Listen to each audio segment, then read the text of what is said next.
From Evoke Media, I'm Sabrina Mirage Naeem. With me is Cassia Binkowski, and this is Breaking Glass, a series of conversations with women around the world who are shattering glass ceilings and challenging social norms. They are audacious, gutsy, and their stories are echoed across borders and generations in a rallying cry that is changing the narrative for women everywhere.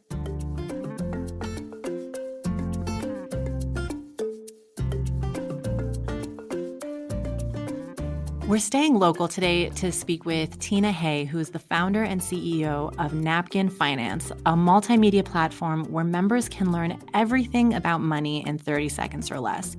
It's anything from your taxes to credit to investing to how to save for retirement. And it's super visual, very easy to take in. And we're specifically talking to her about the importance of women's financial literacy and the barriers to entry that have existed for so long for women to be more financially literate and understand why it's so important to understand the financial landscape and how it impacts them. Absolutely. I mean, Tina is helping build resources that are reaching more than 80 million people right now. And the story that we're talking about today, the story that she's sharing, is not just about building financial literacy for women. It's also about women gaining some equity, gaining some space in the financial industry at large, right? That's her story. That's her story as an entrepreneur, which I think is really fascinating. So we kind of get both sides of this coin today, why it matters, as well as how to engage and break down the industry at large. And the why it matters is not always as obvious as we may think. And the equity in the landscape is also, you think of it as something that we are on the way to conquering. So it's an interesting conversation. Take a listen.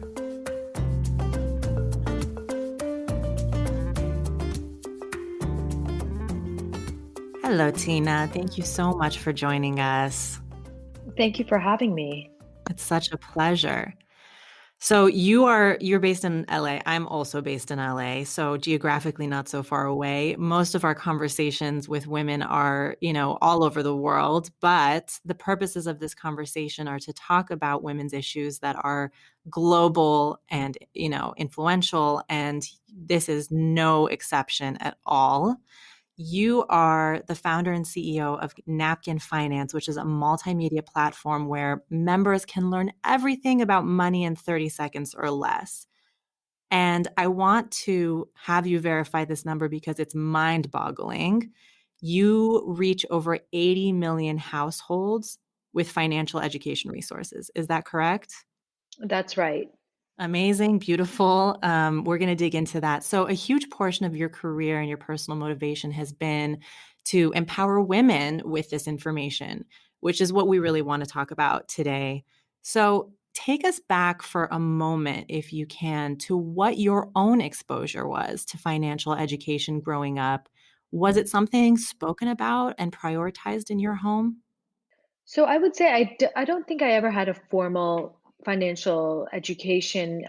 So never in school, but I think with my family, it's interesting. I think more of what I learned, I absorbed through observation. I come from an entrepreneurial family, and I've just seen a lot of people do interesting things with their lives. Not all traditional, but have done interesting things, have been very successful, have been able to give back. But what I've learned, I think I've absorbed through, the people closest to me, rather than actually, having someone sit down with me and explain the basics, or reading books, or having resources at my fingertips, which I wish I did have.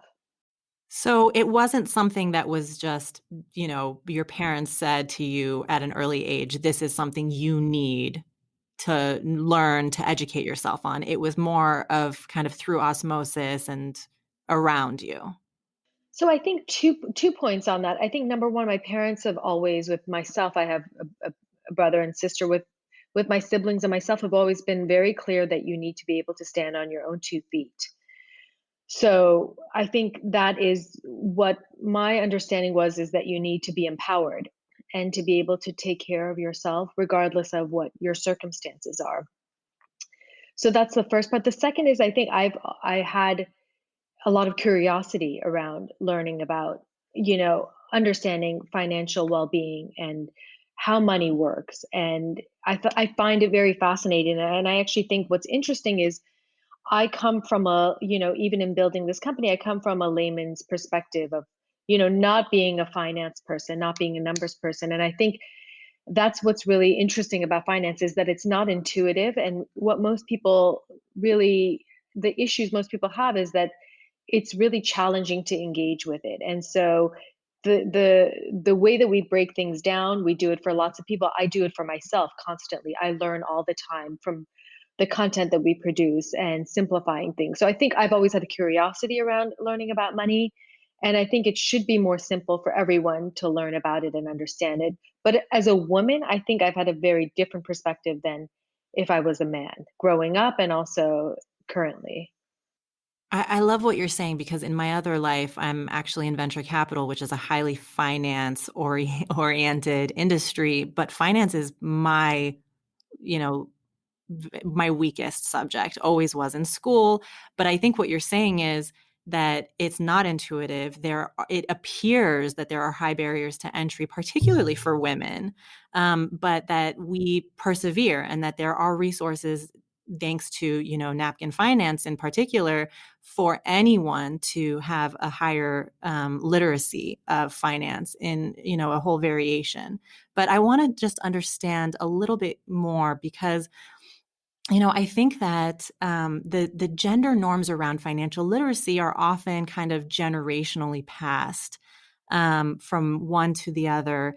And I'm curious if your family dynamic helped to shape your own education and expectations of where you are now today.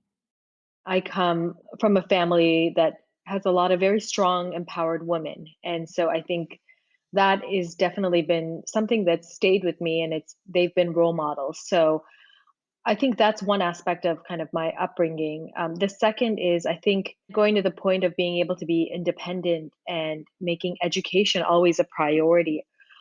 I was very lucky to grow up in an atmosphere that was, very supportive and with a lot of love, but with encouragement. And so again, I think that financial, literacy is a tough topic and understanding money and finance, which I think is tied to every aspect of your life. But I think for women it's challenging. I think for men as well, but I think it's more important for women just because of the challenges women face throughout their lifetime. Whether that's, motherhood, career breaks, the wage gap, caring for elderly parents, living longer, getting, all these factors I think lead to women actually having much more of an incentive. And it's critical that they really learn about money and finance early on. When did your own interest in the industry really take shape? I mean, having not necessarily been surrounded by it growing up and having, it sounds like it was very values based, and there was, a huge precedent set on being able to take care of yourself and stand on your own 2 feet, but it wasn't necessarily something you were directly exposed to on a regular basis. So when did your interest in the industry professionally start to take shape? When did you see that as the path you were going to pursue? Yeah, so it's interesting. I think what interested me about money and finance was actually the entrepreneurship side. So I've always loved building businesses and finding opportunities. I feel like that's the most creative, interesting aspect of finance that I've been engaging with throughout my life. And even when I was younger, I have always been interested in building um, and finding interesting ideas to kind of explore. Um, and so I think that's the angle that was very interesting for me. And there are a lot of people who find, investing very interesting or, following the market. So there are a lot of different areas of finance you know, that can get you excited. And I think, as much as people take responsibility for where they are in life, a lot of it has to do with life circumstances.